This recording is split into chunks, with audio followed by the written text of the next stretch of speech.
இருக்கிறோம்மா நாங்க. அந்த நிலவுக்கு வருவாங்க எங்க ஓட்டு கேட்கறதுக்கு. கவுன்சிலர் இது வரைக்கும் கவுன்சிலரா ஊர் தலைவரா யாரும் வந்து எட்டி பார்த்தது கிடையாது. இதுவுமே கண்டுக்க மாட்டாங்க. இது ஒரு 50 பேர் சொன்னோம், யாருமே கண்டுக்க மாட்டாங்க. அந்த ஓட்டுக்கு மட்டும் வந்து கேட்டு போயிடுறாங்க, அவ்வளவுதான். ஒரு வழி, ஒரு ஆத்தமரை அந்த வழி போற வழி, ஒரு பாலம் கட்டம், அந்த பாலம் எடுத்து மாட்டாங்க. சில குழந்தைங்க ஸ்கூல் போற குழந்தைங்க யாருக்குமே இது போட மாட்டாங்கம்மா. வந்து அந்த நிலவுக்கு இருக்கிறாங்க. நான் வந்து கூட்டணும் அந்த காலைல வந்து ஐயா சாலை வந்து அவரும் வந்து பார்க்கல. அதுதான் உங்களுக்கு சொன்னாங்க. நேரம் வந்து பார்த்தோம். குழந்தைங்க போறதுக்கு வந்து ரொம்ப கஷ்டப்பட்டாங்க. சாப்பாடு கூட யாருமே வந்து பார்க்கல. இப்படி போறதுக்கு வழி கிடையாது, இப்படி போறதுக்கு வழி கிடையாது, அப்படி போறதுக்கு வழி கிடையாது. நாங்க அப்படியே ஒரு தீவுல இருக்கிற மாதிரி தான் இருக்கிறோம். நாங்க நானே வந்து இடத்துல மாட்டேன் மாட்டி என் பிள்ளைங்களை பாக்குறதுக்கு ஓட நானே தெரியல. அவ்வளவு நிலவுல இருக்கிறோம் ஐயா. நாங்க தண்ணி வரல. தண்ணி தான் அம்மா, நீங்க வர முடியாது. அங்க நீங்க இந்த தண்ணியில வர முடியாது. அவ்வளவு இந்த மழைக்கு இந்த மழை பெஞ்சா நாங்க வர முடியாது. ஏழு நிலவரத்துல இருக்கிறோம்மா. நாங்க அவ்வளவு தூரம் இருக்கிறோம். நாங்க ஓட்டு அப்பதான் வருவாங்க அம்மா, அப்பதான் வருவாங்க. ஓட்டு தோசை வருவாங்க. இங்க வரைக்கும் யாரும் பார்த்து கிடையாது. ஓட்டு வாங்குறாங்க, அவ்வளவுதான். இருக்கிறாங்களா செத்தாங்களான்னு கூட வந்து பாக்கிறதுக்கு ஆள் கிடையாது. அந்த நிலவரத்துல இருக்கிறோம் நாங்க. டவுன் பட்ஜெட் வைக்கீங்க, எல்லா ஊருக்கு எல்லாம் இது பண்றீங்க. ஆனா இந்த ஊருக்கு மட்டும் எதுவுமே பண்ண மாட்டீங்க. டவுன் பட்ஜெட் வசதி கிடையாது. மழை பெஞ்சா பிள்ளைங்க ஸ்கூல் அனுப்ப முடியாது. அந்த கட்டி அங்கதான் மரகன் ஸ்கூல் தான் போகணும். ஆமா, இங்கதான் போகணும். பண்ணித்தரமான்னு சொல்லிட்டாங்க. வந்து அந்த ஓட்டிங் மட்டும் கேட்டு பண்ணாங்க. பாவநாட்டில் ஒரு போர்ட் ஓட்டிங் வசதி இல்லாம இருக்குமா? இடம் வாங்கி தரேன், அது செஞ்சு தரேன், பாலம் கட்டி தரேன்.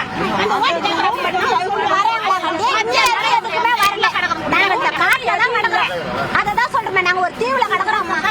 நாங்க ஒரு தீவுல கிடக்குறோம். வேற எதுவும் கிடையாது. எங்களுக்கு மழை பெஞ்சாலும் மானம் வந்தாலும் நாங்க ஒரு தீவுல தான். வசதி கிடையாது எங்களுக்கு.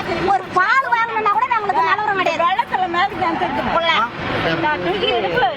புறம்போக்கு இடத்துல இருக்கீங்களா?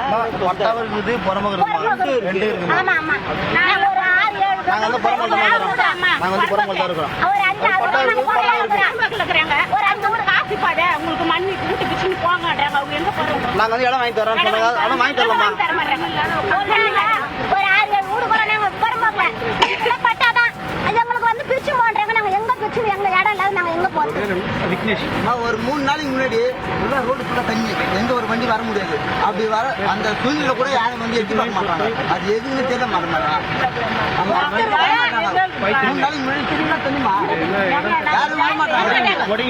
அந்த ரோட்டு பாக்குறாங்க வருவாங்க ஐயா. காரு வண்டி எடுத்துன்னு வந்து இது வரைக்கும் அன்னைக்கு ராத்து மழை அடிச்சுட்டு மரம்லாம் உண்டுன்னு சொல்லுவாங்க. எல்லா அன்னைக்கு குழந்தைங்களை வச்சுட்டு பட்டினா பட்டோம் ஐயா. நாங்க பட்டினா பட்டோம். வண்டிகளை சரி அப்படியே விட்டாங்க. பட்டு வாங்கவே கிடையாது. என் பிள்ளைங்களை வச்சு பட்டினா போட்டு பட்டுன காத்து மழையில சாப்பாடு செஞ்சு சாப்பிட வரவு இல்லாத அடுப்பு இல்லாத நாங்க அவ்வளவு தலைவர்கள் வரணும். வேற எந்த கவர்மெண்ட் வேலை கிடையாது. கூலி வேலை தான். ஒன்னா உண்டு இல்லைன்னா இல்ல. இதுங்கெல்லாம் ஸ்கூலுக்கு போற பிள்ளைங்க தான். இவங்கெல்லாம் ஹைஸ்கூலுக்கு போற பிள்ளைங்க தான். மரக்கணமா டவுனுக்கு தான் போகணும். இதெல்லாம் போற பிள்ளைங்க தான். ரொம்ப கஷ்டம். எங்களுக்கு போகும்போது சுத்தமா வெயில வழி வந்து நாங்க போகும்போது தண்ணி அந்த ஊர்ல இந்த கட்டி வந்து அந்த சும்மாட்டு பாதை ஐயா. நீங்க கேட்கும்போது அந்த சின்ன மண்டவாயில சேர்த்துக்க இந்த ஊடு. ஆமாமா, இது வந்து 6 தலைமுறை யூஸ் பண்றோம். 6 தலைமுறையா யூஸ் பண்ற வழி, போற வழி 6 தலைமுறையா இது பேர் யாருமே பண்ணல. இது வந்து அந்த சின்ன மண்டவாயில சேர்த்துக்க இந்த பாரு இந்த ரோடு. ரோடு கிடையாது. ரோடு வசதி இருந்தா போதும். குழந்தைக்கு உடம்பு சரியில்லை பாவ நிலவரம் கிடையாது ஐயா. போறதுக்கு இடம் கிடையாது. அந்த நிலவரத்தை போறோம் நாங்க. எங்க ரோடு கிடையாது. இது எங்க ரோடு கிடையாது. மண்டவாயில அந்த மண்டவாயில சேர்த்துக்க, அந்த மண்டவாயில சேர்த்துக்க இந்த ரோடு. ஆமா ஆமா, அந்த மண்டவாயில சேர்த்துக்க. எங்களுக்கு போக்குவரத்துன்னு அந்த வழி தான். பாளையம் கட்டி விடுறோன்றாங்க. கவுன்சிலர் ஆகட்டும் தலைவர் ஆகட்டும். நாங்க ஜெயிச்சிட்டோம்னா நாங்க பாளையம் கட்டி விடுறோம், ரோடு வசதி கொடுக்குறோம், உங்களுக்கு போட்டு தராங்க. ஆனா இன்னும் வரைக்கும் எதுவுமே பார்த்து கிடையாது. ஓட்டை மட்டும் தான் வாங்குறாங்க. கையில ஊட்டு வாங்குறாங்க. ஆனா ஓட்டை வாங்கின உடனே எங்களை இன்னும் திரும்பி கூட பார்க்க ஆள் கிடையாது. நாங்க இங்கதான் கிடக்குறோம். ஒரு வாரம் ஆகுது இந்த மழை பெஞ்சு. 4 நாளா காத்து மழை அடிக்குது. காத்து மழை அடிக்குது. இது வரைக்கும் ஒரு திரும்ப வந்து பார்க்கல. நாங்க போயிட்டு நாங்க இந்த காத்து மழையில இந்த பிள்ளைங்க பீச் இது மோடி என்ன பீச்சுமா சப்போஸ் என்ன வந்தா கூட எங்களுக்கு ரொம்ப பாதிக்கும், நாங்கள் பாதிப்போம், ரொம்ப கஷ்டப்படுவோம். ஏதாச்சும் எல்லாம் தண்ணிக்குதுமா தண்ணி இல்லை. இப்படியும் போக முடியாது, மழை பெஞ்சா இந்த வழியும் போக முடியாது, இந்த வழியும் போக முடியாது. நடு தீவுல தான் நாங்க இருக்கிறோம். பக்கத்துலேயே பீச்சுமா இந்த இடம் வீட்டுக்கு கிட்ட வந்துடும் தண்ணி. கையில இருக்கிற தண்ணி, இந்த தண்ணி பூரா வீட்டுக்கு கிட்ட வந்துடும். ஓதம் வந்துடும். ஓதம் வந்துட்டா எங்களால எங்க தண்ணி சுரக்கும், தண்ணி சுரக்கும். அந்த தண்ணியில வச்சு உட்காந்துருப்போம் நாங்க. அதுதான் சொன்னாங்க, இன்னும் வந்து நாங்கள் போய் சொல்லுங்க சொல்லிட்டு அந்த வந்து இங்கே பார்த்தோம். இது வரைக்கும் ஒரு என்ன பண்றீங்க, சாப்பிட்டீங்களா, பட்டினி கிடந்தீங்களா, செத்தீங்களா, உயிரா இருக்கிறீங்களா கூட யாரும் கவுன்சிலர் வந்து யாரும் வந்து எங்களை கேட்கல. வரீங்க இவங்க வந்து எங்களை இது வரைக்கும் வந்து கேட்கல. வரேன் அவ்வளோதான் முடிஞ்சு போச்சுமா. ஒருத்தர் கூட வரல.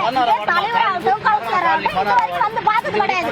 இவங்க இருக்கிறாங்களே, ஒரு 5 வீட்டுக்கார இருக்கிறாங்களே, அவங்க கிட்ட போய் பார்ப்போம். அதுவும் ஒரு ஊர் தானே, ஓட்டுக்கு மட்டும் வரமே. இதுக்கு போய் கேட்போம், யாரும் இது வரைக்கும் வந்ததே கிடையாது. ஆனா கவுன்சிலர் வருவாங்க, தலைவர் வருவாங்க பாக்குற வரமாட்டாங்க. அப்பதான் வருவாங்க, காலில் விடுறாங்க, நான் எனக்கு போடுங்க, நான் வந்தா எல்லாமே செய்கிறேன், நான் சாதிக்கிறேன்றாங்க. ஆனா எது வரைக்கும் எங்களுக்கு எதுவும் சாதிச்சது கிடையாது.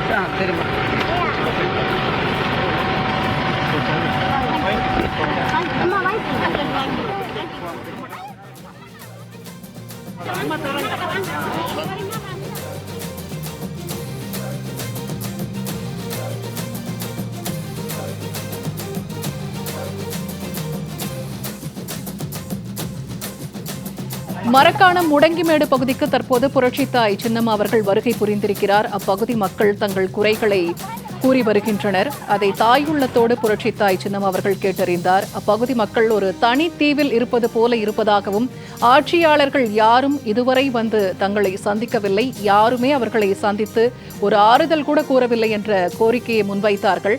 பல்வேறு குற்றச்சாட்டுகளையும் முன்வைத்தார்கள். பாலம் அமைத்து தரவில்லை, சாலை வசதி இல்லை, பள்ளிக்கூடம் இல்லை, பல்வேறு பிரச்சனைகளை பற்றி கூறினார்கள். அதை தாயுள்ளத்தோடு கனிவுடன் கேட்டறிந்தார் புரட்சித்தாய் சின்னம்மா. அவர்களுக்கு தற்போது நிவாரண உதவிகளை வழங்கி வருகிறார் புரட்சித்தாய் சின்னம்மா. நேரலையாக நாம் கண்டு வருகிறோம்.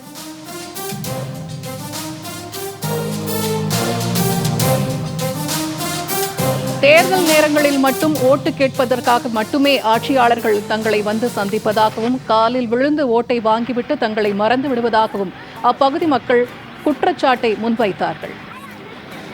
பெருமழை வெள்ளத்தால் ஒவ்வொரு முறையும் பாதிக்கப்படும் தங்களை யாருமே கண்டுகொள்வதில்லை என்றும், தற்போது புரட்சித்தாய் சின்னம்மா மட்டுமே அப்பகுதிக்கு வருகை புரிந்து தங்களின் குறைகளை கேட்டறிந்ததாகவும் சொன்னதை நேரலையாக நாம் கண்டோம். திமுக அரசு மீது அடுக்கடுக்கான குற்றச்சாட்டுகளை அப்பகுதி மக்கள் கூறியதை நேரலையாக நாம் கண்டோம். இது தொடர்பான கூடுதல் தகவல்களை தொலைபேசி வாயிலாக தருகிறார் செய்தியாளர் சல்மான். தற்போது மரக்காணம் முடங்கிமேடு பகுதிக்கு புரட்சித்தாய் சின்னம்மா அவர்கள் வருகை புரிந்து நிவாரண உதவிகளை வழங்கி வருகிறார்கள். அப்பகுதி மக்கள் பல்வேறு குற்றச்சாட்டுகளையும் கோரிக்கைகளையும் முன்வைத்தார்கள். அது பற்றி விரிவா சொல்லுங்கள். விழுப்புரம் மாவட்டம் மரக்காணம் பேரூராட்சிக்கு உட்பட்ட மீனவ கிராமமான புதுக்குப்பம் பகுதியில் அந்த பகுதியில் உள்ள பொதுமக்களை சந்தித்து நலத்திட்ட உதவிகளை வழங்கிவிட்டு புரட்சித்தாய் சின்னம்மா அவர்கள் அதே வழியில் அம்பேத்கர் நகர் நோக்கி புறப்பட்ட போது மரக்காணம் முடங்கிமேடு பகுதியில் இருக்கக்கூடிய அந்த வெள்ளத்தால் பாதிக்கப்பட்ட பகுதியில் நேரடியாக சென்று அந்த பகுதி மக்களை அவர்களுடைய துன்பங்களை கேட்டறிந்தார். அப்போது அஇஅதிமுக பொதுச்செயலாளர் புரட்சித்தாய் சின்னம்மா அவர்களை சந்தித்த அந்த பகுதி பொதுமக்கள் தங்களை அரசு வாக்கு கேட்டு அந்த திமுகவினர் வருகை தந்தார்கள். ஆனால் அதோடு சரி, தற்போது எங்களை காலில் விழுந்து எங்களுடைய ஓட்டுகளை வாங்கிவிட்டு இது போன்ற ஒரு சூழலில் எங்களை கை கழுவி விட்டு விட்டார்கள். அந்த அளவிற்கான நாங்கள் ஏற்கனவே இந்த பகுதியில் முடங்கிமேடு பகுதியில் பாலம் கட்டித்தர வேண்டும் என பல முறை கோரிக்கை விடுத்திருக்கிறோம். 4 ஆண்டுகளாக பல மனுக்களை மாவட்ட ஆட்சியர் அலுவலகத்திலும் அமைச்சர்களையும் திமுகவினரையும் சந்தித்து பலமுறை மனு அளித்தும் இதுவரைக்கும் எந்த நடவடிக்கையும் எடுக்கவில்லை. அதே போன்று தங்கள் பகுதிக்கு சாலை வசதி இல்லை, பள்ளிக்கூடம் கூட கிடையாது. இந்த மழை காரணமாக கடந்த 3 தினங்களாக குடிநீர் இல்லாமலும் மின்சாரம் இல்லாமலும் தவித்து வருகிறோம். ஆனால் இந்த அரசு எங்களை எட்டி கூட பார்க்கவில்லை. இந்த பகுதிக்கு அமைச்சர் மற்றும் ஆளும் கட்சியினர் யாருமே எங்களுடைய குறைகளையும் கேட்டறியவில்லை. எங்கள் துன்பத்திற்கு ஆறுதல் கூட தெரிவிக்க வராத நிலையில் முதல் முறையாக அஇஅதிமுக பொதுச்செயலாளர் புரட்சித்தாய் சின்னம்மா அவர்கள் தான் எங்கள் பகுதிக்கு வந்திருக்கிறீர்கள், உங்களுக்கு நாங்கள் எப்போதும் உறுதுணையாக இருப்போம், எங்களுடைய கோரிக்கைகளை நீங்கள் உங்கள் ஆட்சி வந்தவுடன் நிச்சயமாக நிறைவேற்றி தாருங்கள் என புரட்சித்தாய் சின்னம்மா அவர்களிடம் அந்த பகுதி பெண்கள் மிகுந்த ஒரு கவலையோடு தெரிவித்தார்கள். ஏனென்றால் 4 ஆண்டுகளாக அந்த பகுதி மக்கள் தொடர்ச்சியாக திமுக அரசுக்கு பல முறை கோரிக்கை விடுத்தும் அவர்களுடைய கோரிக்கையை நிறைவேற்றாததன் விளைவாக தான் தொடர்ந்து அந்த ஒவ்வொரு மழை காலகட்டத்திலும் ஆண்டுதோறும் மிகப்பெரிய ஒரு பாதிப்புக்குள்ளாகி வருகிறார்கள் என அஇஅதிமுக பொதுச்செயலாளர் புரட்சித்தாய் சின்னம்மா அவர்களிடம் அந்த பெண்கள் கண்ணீர் மல்க அவர்களுடைய குற்றச்சாட்டுகள் வைத்தார்கள். செல்லும் இடங்களில் எல்லாம் விழுப்புரம் மாவட்ட பகுதியில் தமிழகம் முழுவதிலுமே இதே நிலைதான் நீடிக்கிறது. அது குறிப்பாக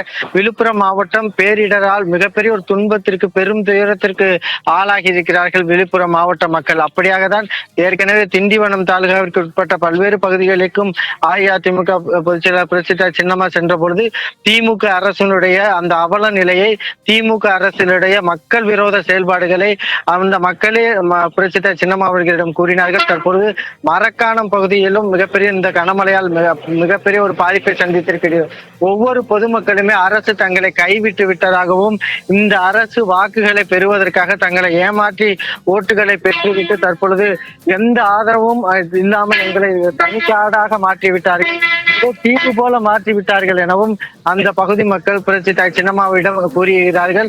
தொடர்ச்சியாக அஇஅதிமுக பொதுச்செயலாளர் புரட்சித்தாய் சின்னம்மா அவர்கள் ஒவ்வொரு பகுதிகளிலும் இது போன்று ஒரு பெரும் துயரால் பாதிக்கப்பட்டிருக்கக்கூடிய மக்களை சந்தித்து கனிவோடு அவர்களுடைய கோரிக்கைகளை கேட்டு அவர்களுக்கான நலத்திட்ட உதவிகளை வழங்கி நிச்சயமாக உங்களுடைய கோரிக்கைகள் அம்மாவுடைய ஆட்சி 2026 உருவாகும், அப்போது நிச்சயமாக உங்களுடைய கோரிக்கை நிறைவேற்றப்படும் என்ற